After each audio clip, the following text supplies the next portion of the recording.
Hi students, in this video we shall learn about the next part of a lesson, that is our environment.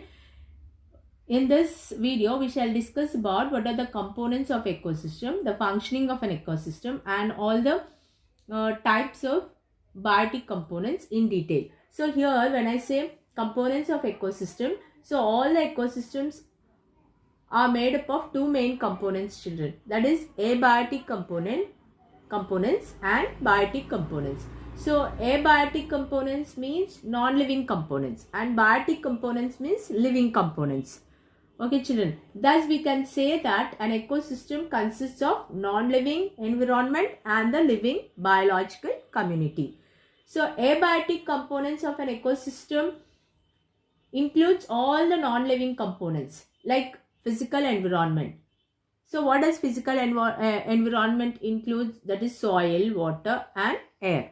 And apart from this, you have inorganic substances also like carbon dioxide, nitrogen, oxygen, water and so on. And also we have physical factors or climatic factors like light, temperature, pressure and humidity. So all this together are said to be abiotic components or abiotic components of an ecosystem.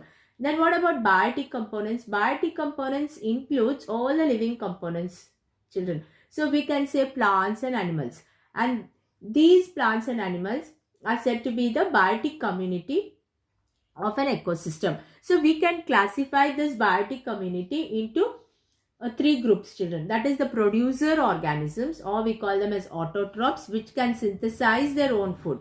So here we can categorize all the green plants, as even we can call these as producers also. And the next one is the consumers, children. Consumers are nothing but these are also said to be heterotrophs, and these are the organisms which depend upon other organisms for their food.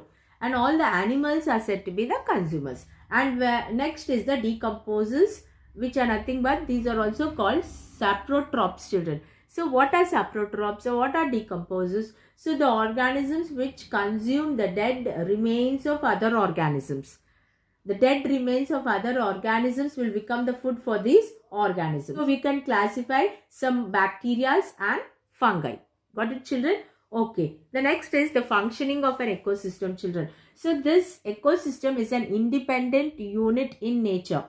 So if we can study all these biotic factors play a very important role in the environment. So if you say take the nutrient pool of the earth, like soil, water and air along with carbon dioxide and water. So this produces, that is the green plants, absorb carbon dioxide from the atmosphere, and in the presence of sunlight they prepare their own food, convert this inorganic substances. So I gave you the examples for inorganic substances, carbon dioxide, nitrogen, oxygen. Using all this, plants prepare their own food, children. That food we call it as organic food, or we call it as carbohydrates. And these carbohydrates, or the food which is prepared in the producers with the help of sunlight, becomes the food for the consumers. That is, all the animals depend upon the plants. And when these plants and animals die, they are acted upon decomposers and return the various elements back to the nutrient pool.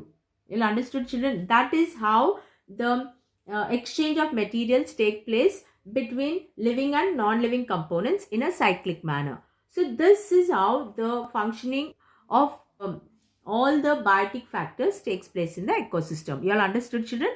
Producers are meant for consumers, and when these producers and consumers die, they get decomposed, and again the decomposed matter is released back into the nutrient pool, and again the cycle is continued. Okay, children? So the next concept is, when we say about producers, then what are producers? Producers are the organisms which can prepare their own food from simple inorganic substances like carbon dioxide, water, using sunlight in the presence of chlorophyll, children. Chlorophyll plays a very important role. So using carbon dioxide, water and sunlight in the presence of chlorophyll, the producers, that is the green plants and certain blue-green algae, prepare or synthesize their own food, and this food be food for the consumers. So the producers prepare their own food, and that's why these producers are called autotrophs. Got it, children? The next one is consumers. Now these consumers are those organisms which eat the prepared food by producers.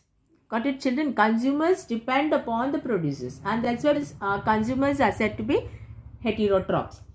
And all the animals are consumers, children. They are again divided into three groups, children: herbivores, carnivores, and omnivores. So what are herbivores?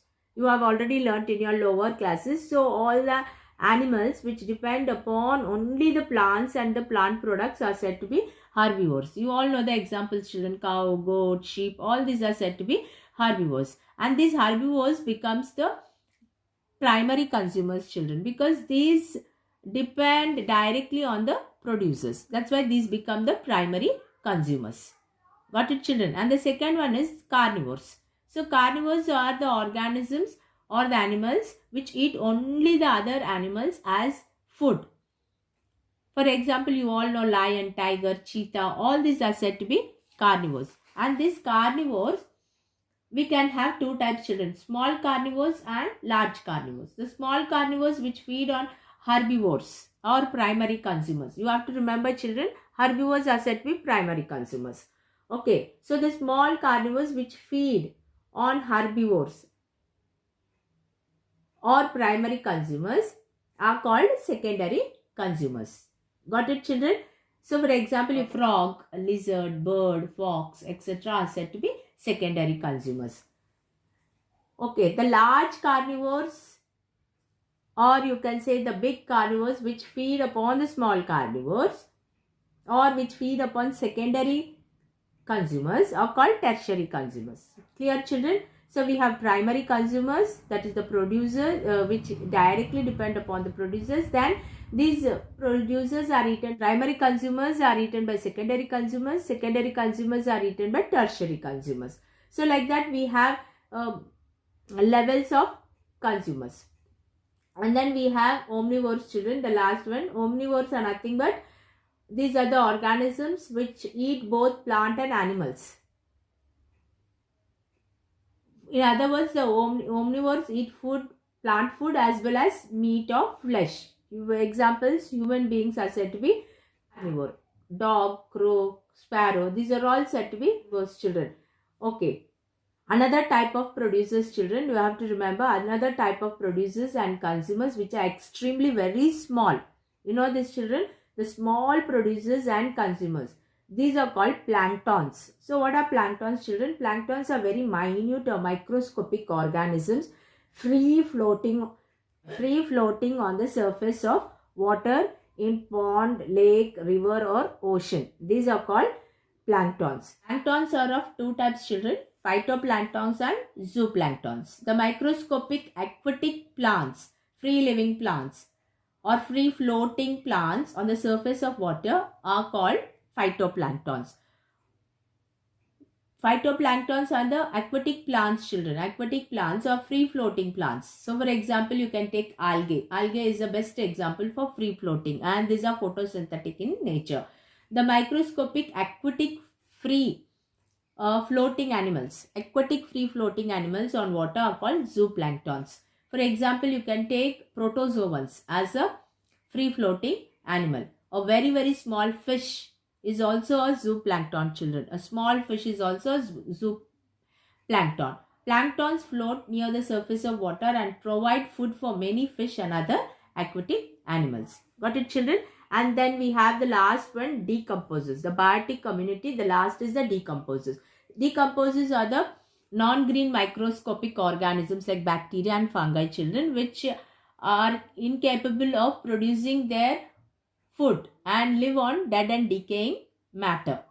Got it, children? You can take the best example is the bacteria and fungi are the examples for decomposers. And these decomposers have lot of importance, children. The decomposers help in decomposing the dead bodies of plants and animals and hence act as a cleansing agents of environment. You have to remember, children, these are said to be the cleansing agents of environment. These decomposers also help in putting back various elements of which the dead plants and animals are made back into the soil, air and water for reuse. Thus, they help in maintaining the soil fertility. You all understood, children? I hope you have understood this video, children. That is components of ecosystem and how the components are recycled in the ecosystem. See you in the next video. Thank you.